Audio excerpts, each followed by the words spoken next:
ಮೆದುಳನ್ನು ಕಾರ್ಯಪಟುತ್ವಗೊಳಿಸುವ ತಂತ್ರವನ್ನು ಈ ವಿದ್ಯಾರ್ಥಿಗಳಿಗೆ ಉಪಯೋಗಿಸುವರು. ಯಾವ ಒಂದು ವಿದ್ಯಾರ್ಥಿಗಳಿಗೆ ಮೆದುಳನ್ನು ಕಾರ್ಯಪಟುತ್ವಗೊಳಿಸ್ತಕ್ಕಂಥ ತಂತ್ರವನ್ನು ಬಳಸುವರು ಅಥವಾ ಉಪಯೋಗಿಸುವರು ಅಂತಕ್ಕಂಥದ್ದು ಪ್ರಶ್ನೆ. ಹಾಗಾದರೆ ಈ ಒಂದು ಪ್ರಶ್ನೆಗೆ ಸರಿಯಾದ ಉತ್ತರ ಯಾವುದು ಅಂದ್ರೆ ಸೃಜನಶೀಲ ಮಕ್ಕಳು.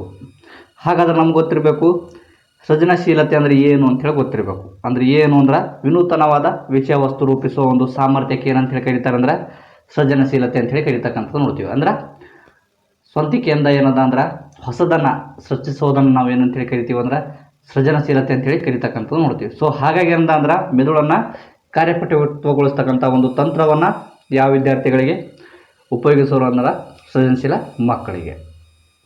ಹಾಗಾದ್ರೆ ನೆಕ್ಸ್ಟ್ ಪ್ರಶ್ನೆ, ಕಲಿಕೆಯಲ್ಲಿ ಹಿಂದುಳಿಕೆಯ ಕೆಳಗಿನ ಒಂದನ್ನು ಬಿಟ್ಟು ಯಾವುದರಿಂದಾದರೂ ಉಂಟಾಗಬಹುದು. ಶಿಕ್ಷಕರ ಬೋಧನಾ ರೀತಿಯಿಂದ ಅಂಥೇಳಿ ಮೊದಲನೇ ನೋಡ್ತೀವಿ. ಅದೇ ರೀತಿಯಾಗಿ ಎರಡನೇದು ಮಂದಬುದ್ಧಿಯಿಂದ, ಪ್ರಸವಪೂರ್ವ ಹಂತದಲ್ಲಿ ಮದ್ಯಪಾನ ಮಾಡುವುದರಿಂದ, ಶೈಶವ ವ್ಯವಸ್ಥೆಯಲ್ಲಿನ ಮಾನಸಿಕ ಕಾಯಿಲೆಯಿಂದ. ಹಾಗಾದ್ರೆ ಈ ಒಂದು ಪ್ರಶ್ನೆಗೆ ನಾವು ನೋಡಿದಾಗ ಕಲಿಕೆಯಲ್ಲಿ ಹಿಂದುಳಿಕೆಯ ಕೆಳಗಿನ ಒಂದನ್ನು ಬಿಟ್ಟು ಯಾವುದರಿಂದಾದರೂ ಉಂಟಾಗಬಹುದು. ಅಂದರೆ ಈ ಒಂದು ಪ್ರಶ್ನೆಗೆ ಸರಿಯಾದ ಉತ್ತರ ಯಾವುದು ಅಂದ್ರೆ ಆಪ್ಷನ್ ನಂಬರ್ 3ನೇದು, ಅಂದರೆ ಪ್ರಸವಪೂರ್ವ ಹಂತದಲ್ಲಿ ಮದ್ಯಪಾನ ಮಾಡುವುದರಿಂದ ಅಂತಕ್ಕಂಥದ್ದು. ಈ ಒಂದನ್ನು ಬಿಟ್ಟು ಏನದ ಅಂದ್ರೆ ಎಲ್ಲವೂ ಕೂಡ ಏನದ ಅಂದ್ರೆ ಕಲಿಕೆಯಲ್ಲಿ ಹಿಂದುಳಿಕೆಯ ಕಾರಣವನ್ನು ಆಗ್ತಕ್ಕಂಥದ್ದನ್ನು ನೋಡ್ತೀವಿ. ಮೊದಲೇದು ಶಿಕ್ಷಕರ ಬೋಧನಾ ರೀತಿಯಿಂದ, ಮಂದಗತಿಯ ಅಥವಾ ಮಂದ ಬುದ್ಧಿಯಿಂದ, ಅದೇ ರೀತಿಯಾಗಿ ಶೈಶವ ವ್ಯವಸ್ಥೆಯಲ್ಲಿನ ಮಾನಸಿಕ ಕಾಯಿಲೆಯಿಂದ ಅಂತಕ್ಕಂಥದ್ದು. ನೆಕ್ಸ್ಟ್, ಸುಮಂತನು ಆಟದ ಸಾಮಾನುಗಳನ್ನು ಒಡೆದು ಅದರಲ್ಲಿರುವ ಭಾಗಗಳನ್ನು ತಿಳಿಯಲು ಬಿಚ್ಚುತ್ತಾನೆ, ನೀವು ಏನು ಮಾಡುವಿರಿ? ಹಾಗಾದರೆ ಒಂದು ಪ್ರಶ್ನೆಯನ್ನು ಗಮನಿಸ್ತಕ್ಕಂಥ ನೋಡ್ತೀವಿ. ಆಟದ ಸಾಮಾನುಗಳನ್ನು ಒಡೆದು ಅದರಲ್ಲಿನ ಭಾಗಗಳನ್ನು ತಿಳಿಯಲು ಬಿಚ್ಚುತ್ತಾನೆ. ಹಾಗಾದ್ರೆ ಈ ಒಂದು ಪ್ರಶ್ನೆಗೆ ಸರಿಯಾದ ಉತ್ತರ ಯಾವುದು ಅಂದ್ರೆ ಅವನ ಕುತೂಹಲವನ್ನು ಪ್ರೋತ್ಸಾಹಿಸಿ ಅವನ ಶಕ್ತಿಯನ್ನು ಉದಾರೀಕರಿಸುವಿರಿ ಅಂತಕ್ಕಂಥದ್ದು. ಹಾಗಾದ್ರೆ ನಮ್ಗೆ ಗೊತ್ತಿರಬೇಕು ಸುಮಂತ್ ಅಂತಕ್ಕಂಥ ವಿದ್ಯಾರ್ಥಿ ಏನದಂದ್ರೆ ಆಟದ ಸಾಮಾನುಗಳು ಒಡೆದು ಅದರಲ್ಲಿರ್ತಕ್ಕಂತಹ ಭಾಗಗಳನ್ನು ತಿಳಿದುಕೊಳ್ತಕ್ಕಂಥದ್ದಾಗಿರ್ಬೋದು, ಅದರ ಒಳಗಡೆ ಏನಿದೆ ಅಂತಕ್ಕಂಥ ಕುತೂಹಲವನ್ನು ಹೊಂದಿರತಕ್ಕಂಥದ್ದಾಗಿರ್ಬೋದು, ಅವನದೇ ಆದ ದೃಷ್ಟಿಕೋನದಿಂದ ನೋಡ್ತಕ್ಕಂಥದ್ದಾಗಿರ್ಬೋದು. ಸೊ ಅಂಥ ಒಂದು ಸಮಯದಲ್ಲಿ ಶಿಕ್ಷಕರಾದರೂ ನೀವೇನು ಮಾಡಬೇಕಾದ್ರೆ ಅವನ ಒಂದು ಕುತೂಹಲವನ್ನು ಪ್ರೋತ್ಸಾಹಿಸತಕ್ಕಂಥದ್ದಾಗಿರ್ಬೋದು, ಅವನಿಗೆ ಪ್ರೋತ್ಸಾಹವನ್ನು ನೀಡ್ತಕ್ಕಂಥದ್ದಾಗಿರ್ಬೋದು ಮಾಡ್ತಕ್ಕಂಥದ್ದು ಸರಿಯಾಗಿರ್ತಕ್ಕಂಥದ್ದು ನೋಡ್ತೀವಿ. ಸೊ ಹಾಗಾಗಿ ಈ ಒಂದು ಪ್ರಶ್ನೆಗೆ ಸರಿಯಾದ ಉತ್ತರ ಯಾವುದು ಅಂದ್ರೆ ಆಪ್ಷನ್ ನಂಬರ್ 1ನೇದು ಅಂತಕ್ಕಂಥದ್ದು. ನೆಕ್ಸ್ಟ್, ಕೆಲವು ಕಹಿ ಅನುಭವಗಳ ನಂತರ ಮಗುವೊಂದು ಶಿಕ್ಷಕರನ್ನು ದ್ವೇಷಿಸಲು ಪ್ರಾರಂಭಿಸುತ್ತದೆ. ಇದು ಕೆಳಗಿನ ಯಾವುದಕ್ಕೆ ಸಂಬಂಧಿಸಿದೆ? ಹಾಗಾದ್ರೆ ಈ ಒಂದು ಪ್ರಶ್ನೆಗೆ ಸರಿಯಾದ ಉತ್ತರ ಯಾವುದು ಅಂದ್ರೆ ಭಾವನಾತ್ಮಕ ವರ್ತನೆ ಅಂತಕ್ಕಂಥದ್ದು. ಇಲ್ಲಿ ಮಗು ಏನದಾದ್ರೆ ಶಿಕ್ಷಕರನ್ನು ದ್ವೇಷಿಸಲು ಪ್ರಾರಂಭಿಸಿದೆ ಅಂತಕ್ಕಂಥದ್ದು ನೋಡ್ತೀವಿ. ಅಂದರೆ ದ್ವೇಷ ಆಗಿರ್ಬೋದು, ಪ್ರೀತಿ ಆಗಿರ್ಬೋದು, ಅಸೂಯೆ ಆಗಿರ್ಬೋದು, ಭಯ ಆಗಿರ್ಬೋದು, ನೋವಾಗಿರ್ಬೋದು, ನಲಿವಾಗಿರ್ಬೋದು, ಇವೆಲ್ಲ ಏನದ ಅಂದ್ರೆ ಎಮೋಷನ್ ಅಂತೇಳಿ ಕರಿತಕ್ಕಂಥದ್ದು ನೋಡ್ತೀವಿ. ಅದೇ ರೀತಿಯಾಗಿ ಏನದಂದ್ರೆ ಸಂವೇಗಗಳು ಅಂತೇಳಿ ಕರಿತಕ್ಕಂಥದ್ದು ನೋಡ್ತೀವಿ. ಸಂವೇಗಗಳು ಅಂದ್ರೆ ಗೊತ್ತಿರಬೇಕು ಭಾವನೆಗಳು ಅಂತಕ್ಕಂಥದ್ದು. ಸೊ ಹಾಗಾಗಿ ಏನದಂದ್ರೆ ಇದಕ್ಕೆ ಸರಿಯಾದ ಉತ್ತರ ಯಾವುದು ಅಂದ್ರೆ ಭಾವನಾತ್ಮಕ ವರ್ತನೆಗೆ ಸಂಬಂಧಿಸಿದ್ದು ಅಂತಕ್ಕಂಥದ್ದಕ್ಕೆ ಸರಿಯಾದ ಉತ್ತರ. ನೆಕ್ಸ್ಟ್, ಈ ಕೆಳಗಿನವುಗಳಲ್ಲಿ ಯಾವುದು ಮಕ್ಕಳ ಮಾನಸಿಕ ಆರೋಗ್ಯವನ್ನು ಕಾಪಾಡುವಲ್ಲಿ ಶಿಕ್ಷಕನಿಗೆ ಸಹಕಾರಿಯಾಗಿದೆ? ಈ ಒಂದು ಪ್ರಶ್ನೆಗೆ ಸರಿಯಾದ ಉತ್ತರ ಯಾವುದು ಅಂದ್ರೆ ಅನಾರೋಗ್ಯಕರ ಸ್ಪರ್ಧೆಗಳನ್ನ ತಡೆಗಟ್ಟುವುದು ಅಂತಕ್ಕಂಥದ್ದು. ಅದೇ ರೀತಿಯಾಗಿ ನಮ್ಗೆ ಗೊತ್ತಿರಬೇಕು ಅತಿಯಾದ ಶಿಸ್ತನ್ನು ಕೂಡ ಜಾರಿಗೊಳಿಸುವುದು ಕೂಡ ಇದು ಏನಂದ್ರೆ ಮಕ್ಕಳ ಮಾನಸಿಕ ಆರೋಗ್ಯದ ಮೇಲೆ ಪರಿಣಾಮವನ್ನು ಬೀರ್ತಕ್ಕಂಥದ್ದು ನೋಡ್ತೀವಿ. ಅದೇ ರೀತಿಯಾಗಿ ಬೇರೆ ಮಕ್ಕಳೊಂದಿಗೆ ಹೋಲಿಸ್ತಕ್ಕಂಥದ್ದಾಗಿರ್ಬೋದು, ಸಂಪೂರ್ಣತೆಗೆ ಅತಿಯಾದ ಒತ್ತನ್ನು ನೀಡ್ತಕ್ಕಂಥದ್ದು ಕೂಡ ಏನಂದ್ರೆ ಮಕ್ಕಳ ಒಂದು ಮಾನಸಿಕ ದುರ್ಬಲ ಪರಿಣಾಮವನ್ನು ಬೀರ್ತಕ್ಕಂಥದ್ದು ನೋಡ್ತೀವಿ. 3 ಆಪ್ಷನ್. ಸೊ ಹಾಗಾಗಿ ಏನದಾದ್ರೆ ಇದಕ್ಕೆ ಸರಿಯಾದ ಉತ್ತರ ಯಾವುದು ಅಂದ್ರೆ ಅನಾರೋಗ್ಯಕರ ಸ್ಪರ್ಧೆಯನ್ನು ತಡೆಗಟ್ಟುವುದು ಅಂತಕ್ಕಂಥದ್ದು ಇದಕ್ಕೆ ಸರಿಯಾದ ಉತ್ತರ. ನೆಕ್ಸ್ಟ್, ಪರೀಕ್ಷೆಯಲ್ಲಿ ಅನುತ್ತೀರ್ಣನಾದ ವಿದ್ಯಾರ್ಥಿ ಶಿಕ್ಷಕರು ಸರಿಯಾಗಿ ಪಾಠ ಮಾಡಿಲ್ಲವೆಂದು ಹೇಳುವುದು ಈ ಹೊಂದಾಣಿಕೆಯ ತಂತ್ರಕ್ಕೆ ಉದಾಹರಣೆಯಾಗಿದೆ. ಪರೀಕ್ಷೆಯಲ್ಲಿ ಏನಂದ್ರೆ ಫೇಲ್ ಆದಂಥ ವಿದ್ಯಾರ್ಥಿ ಏನಂದ್ರೆ ಶಿಕ್ಷಕರು ಸರಿಯಾಗಿ ಪಾಠ ಮಾಡಿಲ್ಲವೆಂದು ಹೇಳ್ತಕ್ಕಂಥದ್ದು. ಅಂದ್ರೆ ತಾನು ಸರಿಯಾಗಿ ಓದಿಲ್ಲ, ತನ್ನ ನ್ಯೂನತೆಯನ್ನು ತೋರಿಸ್ಕೊಳ್ತಿಲ್ಲ, ಬದಲಾಗಿ ಏನದಂದ್ರೆ ಶಿಕ್ಷಕರ ಮೇಲೆ ಹೊರಿಸ್ತಕ್ಕಂಥದ್ದು. ಅಂದರೆ ಶಿಕ್ಷಕರು ಸರಿಯಾಗಿ ಪಾಠ ಮಾಡಿಲ್ಲವಂತ ಹೇಳ್ತಕ್ಕಂಥ ಈ ಒಂದು ರಕ್ಷಣಾ ತಂತ್ರ ಯಾವುದು ಅಂತಕ್ಕಂಥದ್ದು ಪ್ರಶ್ನೆ. ಹಾಗಾದರೆ ಇದಕ್ಕೆ ಸರಿಯಾದ ಉತ್ತರ ಯಾವುದು ಅಂದ್ರೆ ಪ್ರಕ್ಷೇಪಣೆ ಅಂತಕ್ಕಂಥದ್ದು ಇದಕ್ಕೆ ಸರಿಯಾದ ಉತ್ತರ. ನೆಕ್ಸ್ಟ್, ಸಮಸ್ಯಾತ್ಮಕ ವರ್ತನೆಯ ವಿದ್ಯಾರ್ಥಿಗಳನ್ನು ಅಧ್ಯಯನ ಮಾಡಲು ಉಪಯೋಗಿಸ್ತಕ್ಕಂಥ ವಿಧಾನ ಯಾವುದು ಅಂತಕ್ಕಂಥದ್ದು. ಹಾಗಾದರೆ ಈ ಒಂದು ಪ್ರಶ್ನೆಗೆ ಸರಿಯಾದ ಉತ್ತರ ಯಾವುದು ಅಂದರೆ ವ್ಯಕ್ತಿ ಅಧ್ಯಯನ. ಇದನ್ನು ಇಂಗ್ಲೀಷ್ನಲ್ಲಿ ಕೇಸ್ ಸ್ಟಡಿ ಅಂತ ಹೇಳಿ ಕರಿತಕ್ಕಂಥದ್ದು ನೋಡ್ತೀವಿ. ಹಾಗಾದರೆ ಇದರ ಒಂದು ಪ್ರತಿಪಾದಕರು ಯಾರು ಅಂತ ಹೇಳಿ ನಮ್ಗೆ ಗೊತ್ತಿರಬೇಕು. ಯಾರು ಅಂದರೆ DFD ಬುಕ್ಸ್ ಅವರು. ಅದೇ ರೀತಿಯಾಗಿ ನಮ್ಗೆ ಗೊತ್ತಿರಬೇಕು ಅಂತರಾವಲೋಕನ ವಿಧಾನ. ಇದನ್ನು ಇಂಟ್ರೋಸ್ಪೆಕ್ಷನ್ ಮೆಥಡ್ ಅಂತ ಹೇಳಿ ಕರಿತಕ್ಕಂಥದ್ದು ನೋಡ್ತೀವಿ. ಅಂದರೆ ತನ್ನನ್ನು ತಾನು ಅರಿತಕ್ಕಂಥ ಒಂದು ವಿಧಾನ ಅಂತೇಳಿ ನಮ್ಗೆ ಗೊತ್ತಿರಬೇಕು. ಇದರ ಒಂದು ಪ್ರತಿಪಾದಕರು ಯಾರು ಅಂದ್ರೆ ಎಡ್ವರ್ಡ್ ಬ್ರಾಡ್ಫರ್ಡ್ ಟಿಸ್ನರ್, ಅಂದರೆ AB ಟಿಸ್ನರ್ ಅಂತೇಳಿ ಕರಿತಕ್ಕಂಥ ನೋಡ್ತೀವಿ. EB ಟಿಸ್ನರ್ ಅಂಥೇಳಿ ಅಥವಾ ಟಿಸ್ಕರ್ ಅಂತೇಳಿ ಕೂಡ ಕರಿತಕ್ಕಂಥ ನೋಡ್ತೀವಿ. ಅದೇ ರೀತಿಯಾಗಿ ನಮ್ಗೆ ಗೊತ್ತಿರಬೇಕು ಪ್ರಾಯೋಗಿಕ ವಿಧಾನದ ಪ್ರತಿಪಾದಕರು ಯಾರು ಅಂತೇಳಿ ನಮ್ಗೆ ಗೊತ್ತಿರಬೇಕು. ಯಾರು ಅಂದ್ರೆ ವಿಲ್ಹೆಲ್ಮ್ ಅವರು. ಅದೇ ರೀತಿಯಾಗಿ ನಮ್ಗೆ ಗೊತ್ತಿರಬೇಕು ಅವಲೋಕನ ಅಂದರೆ ನಮ್ಗೆ ಗೊತ್ತಿರಬೇಕು ಗಮನವಿಟ್ಟು ನೋಡ್ತಕ್ಕಂಥದ್ದು ಅಥವಾ ಉದ್ದೇಶಪೂರ್ವಕವಾಗಿ ನೋಡ್ತಕ್ಕಂಥದ್ದಕ್ಕೆ ಏನಂತೇಳಿ ಕರೀತಾರೆ ಅಂದ್ರೆ ಅವಲೋಕನ ಅಂತೇಳಿ ಕರಿತಕ್ಕಂಥದ್ದನ್ನು ನೋಡ್ತೀವಿ. ನೆಕ್ಸ್ಟ್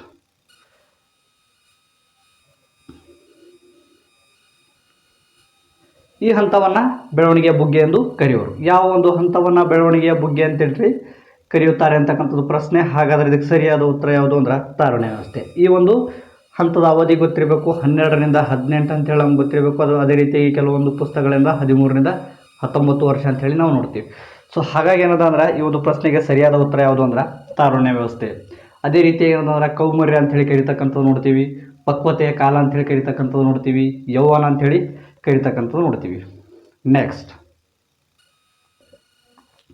ಸೃಜನಶೀಲತೆಯ ಪ್ರಕ್ರಿಯೆಯಲ್ಲಿ ಅನುಸರಿಸಬೇಕಾದ ಹಂತಗಳು ಅನುಕ್ರಮವಾಗಿ ಅಂತಕ್ಕಂಥದ್ದು ಪ್ರಶ್ನೆ. ಹಾಗಾದರೆ ಈ ಒಂದು ಪ್ರಶ್ನೆಗೆ ಸರಿಯಾದ ಉತ್ತರ ಯಾವುದು ಅಂದ್ರೆ ಆಪ್ಷನ್ ನಂಬರ್ ಮೊದಲನೇ ಹಂತ ನೋಡ್ತೀವಿ ನಾವು ಸಿದ್ಧತೆ. ಅದೇ ರೀತಿಯಾಗಿ ಎರಡನೇದು ಪರೀಕ್ಷಾವಸ್ಥೆ. ಅದೇ ರೀತಿಯಾಗಿ ಮೂರನೇದು ಜ್ಞಾನೋದಯ. ನಾಲ್ಕನೇದು ತಾಳೆ ನೋಡುವಿಕೆ ಅಥವಾ ಪರಿಶೀಲಿಸುವಿಕೆ ಅಂತಕ್ಕಂಥದ್ದು. ಸೊ ಹಾಗಾಗಿ ಏನಂತಂದ್ರೆ ಇದಕ್ಕೆ ಸರಿಯಾದ ಉತ್ತರ ಯಾವುದು ಅಂದ್ರೆ ಆಪ್ಷನ್ ನಂಬರ್ ಮೊದಲನೇದು.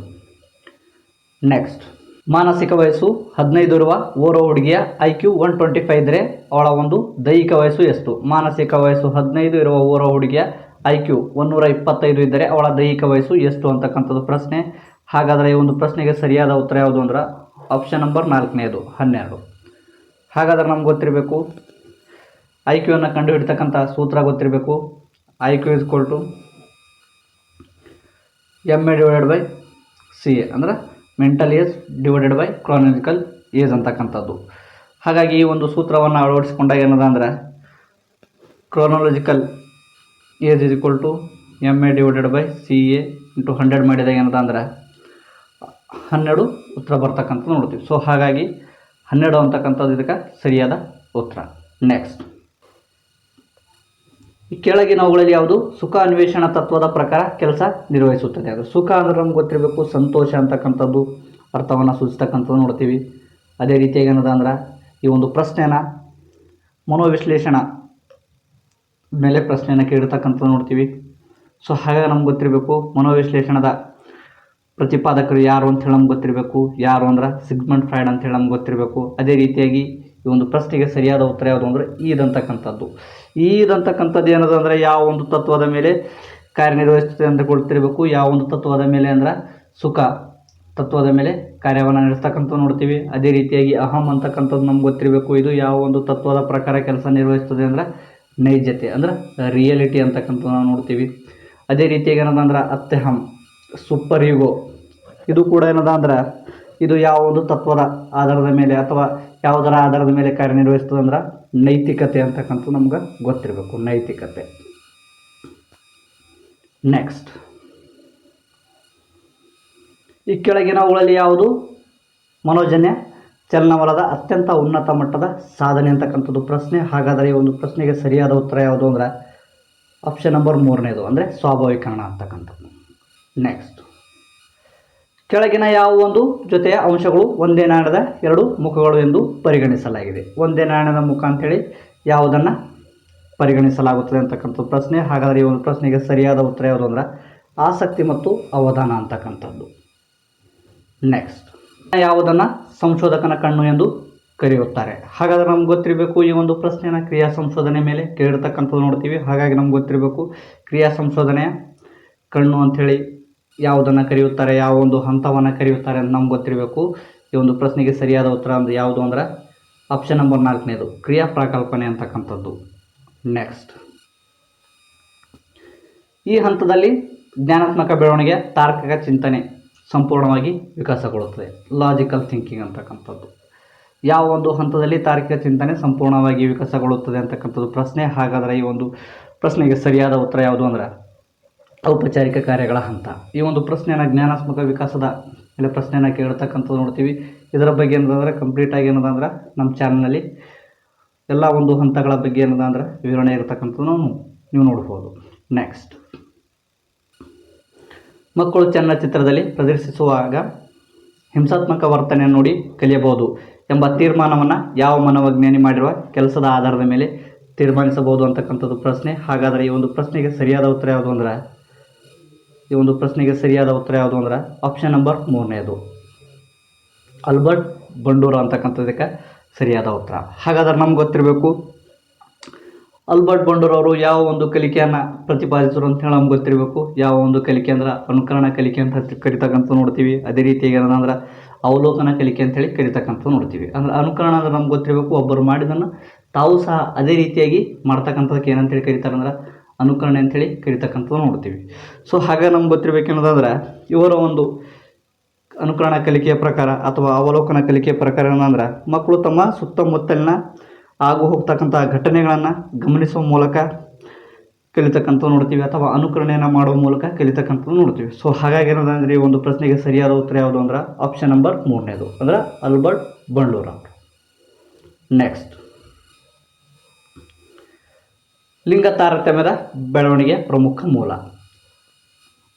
ಲಿಂಗ ತಾರತಮ್ಯ ಅಂದರೆ ಗಂಡು ಹೆಣ್ಣು ಅಂತಕ್ಕಂಥದ್ದು ಬೆಳವಣಿಗೆಯ ಪ್ರಮುಖ ಮೂಲ ಯಾವುದು ಅಂತಕ್ಕಂಥದ್ದು ಪ್ರಶ್ನೆ. ಹಾಗಾದರೆ ಈ ಒಂದು ಪ್ರಶ್ನೆಗೆ ಸರಿಯಾದ ಉತ್ತರ ಯಾವುದು ಅಂದರೆ ಕುಟುಂಬ ಅಂತಕ್ಕಂಥದ್ದು. ನೆಕ್ಸ್ಟ್, ನ್ಯೂನತೆಯುಳ್ಳ ಮಕ್ಕಳಿಗಾಗಿ ಇರುವ ಕೇಂದ್ರೀಯ ನಿಯೋಜಿತ ಸಮಗ್ರ ಶಿಕ್ಷಣದ ಮೂಲಕ ಶೈಕ್ಷಣಿಕ ಅವಕಾಶಗಳನ್ನು ಇಲ್ಲಿ ನೀಡುವ ಗುರಿ ಹೊಂದಿದೆ. ಹಾಗಾದರೆ ಈ ಒಂದು ಪ್ರಶ್ನೆಗೆ ಸರಿಯಾದ ಉತ್ತರ ಯಾವುದು ಅಂದರೆ ವಿಶೇಷ ಶಾಲೆಗಳು ಅಂತಕ್ಕಂಥದ್ದು. ಅದೇ ರೀತಿಯಾಗಿ ನೆಕ್ಸ್ಟು, ನೈತಿಕ ಬೆಳವಣಿಗೆಯ ಸಿದ್ಧಾಂತವನ್ನು ಪ್ರತಿಪಾದಿಸಿದವರು ಯಾರು ಅಂತಕ್ಕಂಥದ್ದು. ನೈತಿಕ ಬೆಳವಣಿಗೆಯ ಸಿದ್ಧಾಂತವನ್ನು ಪ್ರತಿಪಾದಿಸಿದವರು ಯಾರು ಅಂದರೆ ಕೋಲ್ಬರ್ಗ್ ಅವರು. ನೆಕ್ಸ್ಟ್,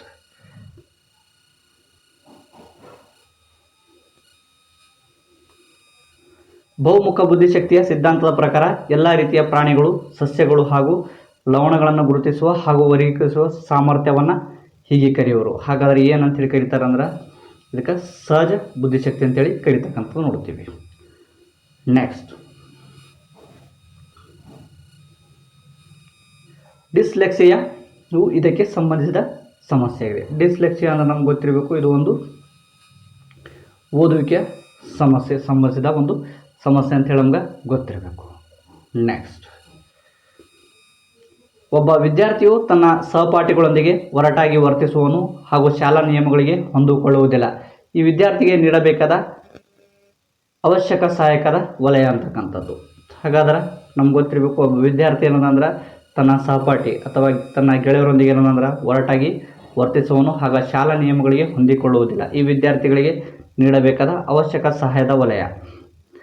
ಇಲ್ಲಿ ನಾವು ಗಮನಿಸಬೇಕಾದ ಏನು ಅಂದ್ರೆ ಇಲ್ಲಿ ಒರಟಾಗಿ ವರ್ತಿಸ್ತಕ್ಕಂಥದ್ದನ್ನು ನಾವು ನೋಡ್ತೀವಿ. ಅಂದರೆ ಒರಟಾಗಿ ವರ್ತಿಸ್ತಕ್ಕಂಥದ್ದಾಗಿರ್ಬೋದು.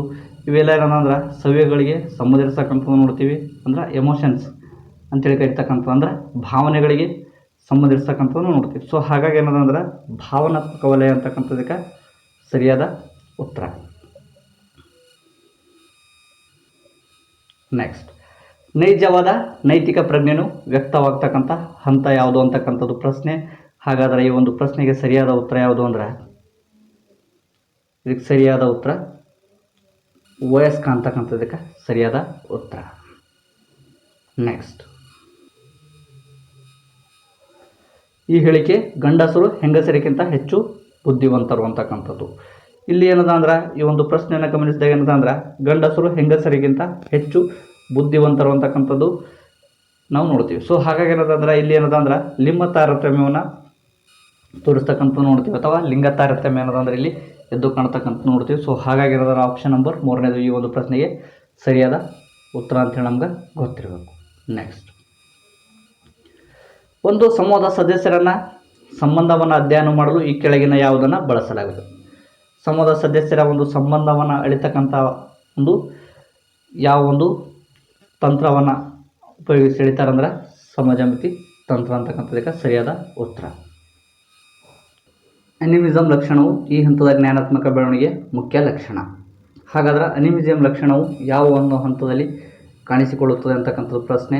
ಹಾಗಾದರೆ ಈ ಒಂದು ಹಂತಗಳನ್ನು ಗಮನಿಸಿದಾಗ ಏನದಂದ್ರೆ ಈ ಒಂದು ಹಂತಗಳು ಜ್ಞಾನಾತ್ಮಕ ವಿಕಾಸ ಸಿದ್ಧಾಂತದ ಜೀನ್ ಪಿಯಾಜೆ ಅವರು ತಿಳಿಸಿರ್ತಕ್ಕಂಥ 4 ಹಂತಗಳನ್ನ ನಾವು ನೋಡ್ತೀವಿ.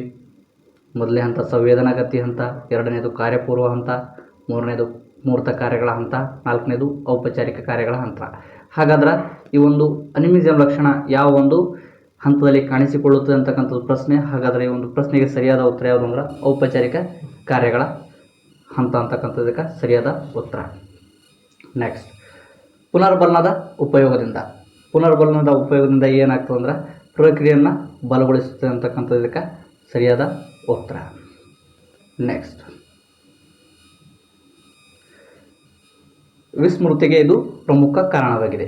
ವಿಸ್ಮೃತಿ ಅಂದರೆ ಮರೆವು ಅಂತಕ್ಕಂಥದ್ದು, ಅದೇ ರೀತಿಯಾಗಿ ಮರೆವು, ಅದೇ ರೀತಿಯಾಗಿ ನೆನಪು ಹೋಗುವುದು ಅಂತ ಹೇಳಿ ಕರಿತಕ್ಕಂಥದ್ದು ನೋಡ್ತೀವಿ. ಸೊ ಹಾಗಾದ್ರೆ ಮರೆಯಲು ಇದು ಒಂದು ಪ್ರಮುಖ ಕಾರಣವಾಗಿದೆ ಅಂತಕ್ಕಂಥದ್ದು ಪ್ರಶ್ನೆ. ಹಾಗಾದ್ರೆ ಇದಕ್ಕೆ ಸರಿಯಾದ ಉತ್ತರ ಯಾವುದು ಅಂದ್ರೆ ಈ ಒಂದು ಪ್ರಶ್ನೆಗೆ ಆಪ್ಷನ್ ನಂಬರ್ ಮೊದಲನೇ ಅಂದರೆ ಭಯ ಮತ್ತು ಆತಂಕದಿಂದ ಆಗುವ ಭಾವನಾತ್ಮಕ ತಡೆ ಅಂತಕ್ಕಂಥದಕ್ಕೆ ಸರಿಯಾದ ಉತ್ತರ.